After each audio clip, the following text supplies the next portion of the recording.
বেশিরভাগের জন্ম তারিখ হলো 1 জানুয়ারি।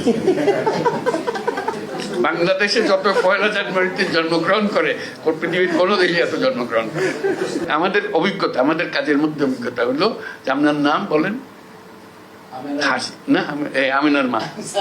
আমিনার মা তাকে কোনোদিন বলা হয়নি তার নাম কি। অমুকের মেয়ে হয়ে সে জন্মগ্রহণ করেছে, অমুকের ছেলে হয়ে সে জন্মগ্রহণ, অমুকের ছেলে ওকে অমুকের নাতি।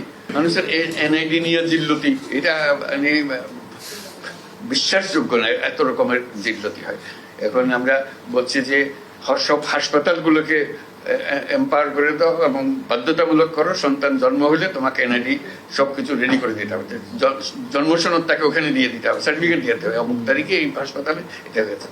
দায়ী যারা আছে তাদেরকে বলতে হবে যে তোমাকে এই কাজটা করে দিতে হবে, এটা তোমার বাধ্যতামূলক। তা না হলে এই 60 বছর বয়সে বলে জিজ্ঞেস করে আমার জন্ম তারিখ, বলে আমার তো জন্ম তারিখ কিন্তু জানি না, তো দাও একটা বসে যেত, কত বয়স কত 60 70 কিছু একটা হবে। মানুষ নিজের নাম জানে না, এদের নিয়ে আমাদের কাজ করতে, নিজের নাম জানে না। আমাদের অভিজ্ঞতা, আমাদের কাজের মধ্যে অভিজ্ঞতা হলো যে আপনার নাম বলেন না, আমিনার মা। আমিনার মা তাকে কোনোদিন বলা হয়নি তার নাম কি। অমুকের মেয়ে হয়ে সে জন্মগ্রহণ করেছে, অমুকের ছেলে হয়ে সে জন্মগ্রহণ, অমুকের ছেলে ওকে অমুকের নাতি। তারপরে হলো অমুকের মা, তারপরে হলো অমুকের শাশুড়ি, ইত্যাদি ইত্যাদি। এইগুলো কাজে নাম তার নাই।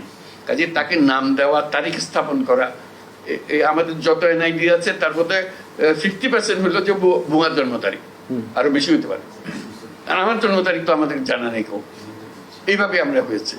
আমাদের বেশিরভাগ স্কুল কলেজের শিক্ষকদের দায়িত্ব হলো, বিশেষ করে প্রাইমারি স্কুলে ম্যাট্রিক পরীক্ষার সময়, এখন এইচএসসি এসএসসি এগুলো, যে হেডমাস্টার জন্ম তারিখ বসে আছে এবং বেশিরভাগের জন্ম তারিখ হলো 1 জানুয়ারি।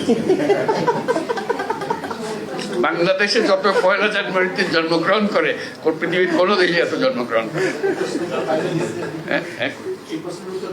দিতে হবে তো, এত 1 জানুয়ারিতে এত তোমরা প্ল্যান করে রাখো 1 জানুয়ারি।